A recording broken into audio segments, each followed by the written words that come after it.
Sometimes a game appears with a core idea that is so obvious and yet so rare that you know it has a lot of potential. Today, we will take a look at Crystal Guardians, a game that combines roguelike elements with tower defense.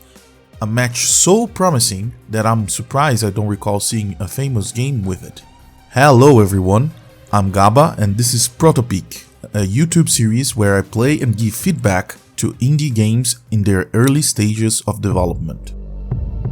Crystal Guardians is a game made by Green Pine Studios and attempts to blend the excitement of roguelikes seen in games like Binding of Isaac and Hades with the strategic appeal of tower defenses, akin to Plants vs Zombies and Bloons TD. Set in a medieval magical world, the game features crystal-powered towers fending off waves of zombies, Vikings, and demons. Now, as someone passionate about roguelikes and intrigued by the optimization challenges of tower defenses, I was eager to dive into Crystal Guardians. However, my experience took an unexpected turn. The game, despite its ambitions, sometimes falls short in capturing the pulse-pounding thrill typically associated with roguelikes, and fails to deliver the satisfaction of optimizing a layout associated with tower defenses. In this Proto Peek, I'll be delving into the highs and lows of Crystal Guardians, examining where it succeeds and where it falters in delivering the promised gaming experience. Alright, let's talk Crystal Guardians gameplay. It's got that classic tower defense loop. Drop towers, sending waves, grab resources, rings and repeat. But here's where it gets interesting. You've got to equip crystals on those towers to make them work. Each crystal has its perks and downsides, adding a cool strategic twist. Oh, and when you send in a wave, you get to choose where to expand the map, bringing in some randomness and choice, which are always welcome. Tower placement threw me off at first. The terrain usually has very limited spots, and whenever I tried to place towers, some numbers showed up. Turns out those numbers are all about tower height and how it affects range, but it took me a while to figure that out because, annoyingly, you can't see the tower's range until after you've bought and equipped a crystal. At the end of each wave, you get items with different rarities as a prize. They can boost damage, cause some damage over time, or beef up your main crystal's health. Quick tip, these items aren't passive boosts, you have to equip them on your towers. Those items are one of the main features this game has to offer as a roguelike. Some of them are very interesting, with effects that trigger whenever enemies are killed by a tower, or whenever the tower deals a certain amount of damage, but there are also simple increases in damage, health, etc. Upon inevitable defeat, Crystal Guardians introduces a massive meta progression system similar to Path of Exile. Upgrading towers incrementally becomes crucial for progress. Be warned, this game's tough. I'm pretty sure winning on the first go is like beating Dark Souls without dying. Took me around 30 tries for my first successful run, and I got lucky with the items. Crystal Guardians keeps it simple with those low poly graphics. Not flashy, but they get the job done. Now, the UI is a different story. It's all sleek and modern, like I stumbled into a high-end app. My only hang-up feels like the game and the UI aren't quite on the same page. Personally, I'd love to see them vibe together a bit more, maybe keep it as playful as the gameplay itself, like you see in Bloons TD and Plants vs Zombies. The main menu for the game is also great. It looks professional and the Steam page and socials are a nice way to entice people to your community. Now, about the music and sounds, nothing revolutionary, but they are there, doing their thing without stealing the show. And honestly, that's cool with me. Now, let's delve into some feedback and suggestions I've gathered for Crystal Guardians. While the game certainly has its strengths, there are a few areas where I believe there's an opportunity for improvement. Let's explore these aspects and discuss how addressing them could potentially elevate the overall gaming experience. Clarity. In the midst of gameplay, certain elements left me scratching my head. Questions like, do I have to equip the items? Or, What's the number when I try to construct a tower? And the mysterious soul collector thingy could use a bit more clarity. Onboarding.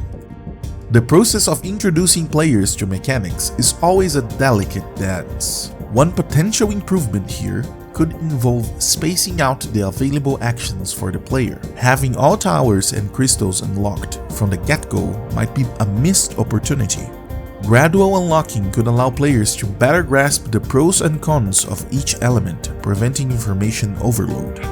Speaking of information overload, I'd rethink the meta progression and merge it with the tower leveling. See Bloom's TD, it does this with mastery. As for the current tutorial, while there might be initial guidance, as a player, I'll admit, we don't always read everything. Especially when it's all packed in the beginning. Item synergy.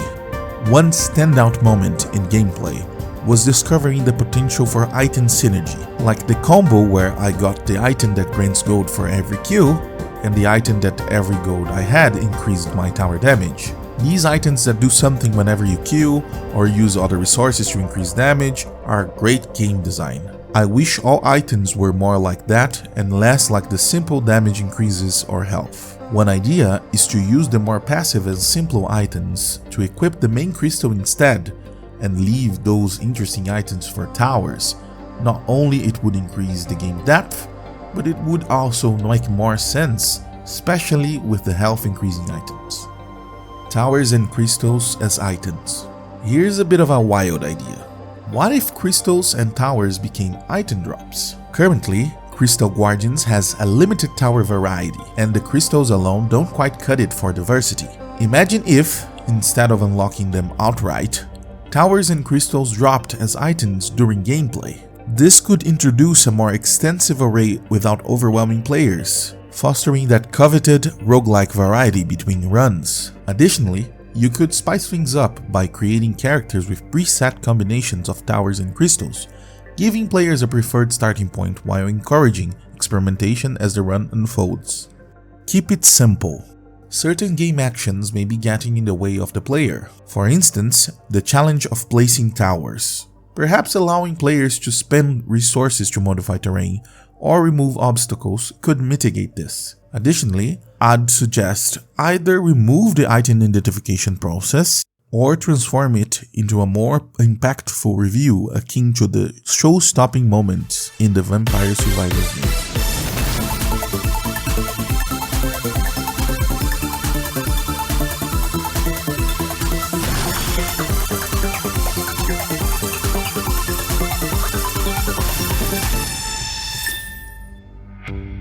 Difficulty. As a dedicated fan of challenging games like those from Software, I appreciate a good test of skill. However, there were moments in Crystal Guardians where I felt the odds were stacked against me, and it wasn't clear if my strategy was flawed, if I was missing crucial signals for adjustment, or if luck played too large a role.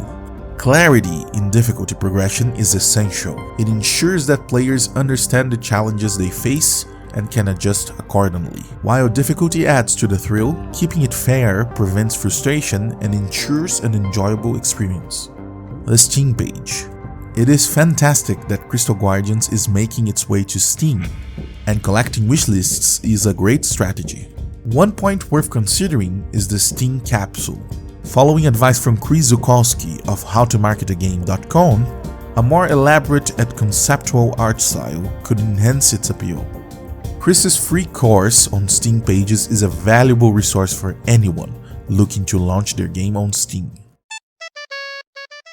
Well, folks, that's a wrap on Crystal Guardians. It's been a roller coaster of tower placing, crystal equipping, and more wait, what does this do?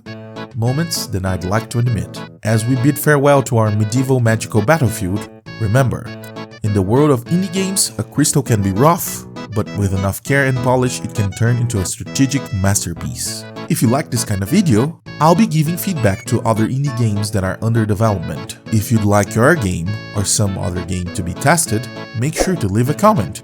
Don't forget to also like and subscribe. Falou!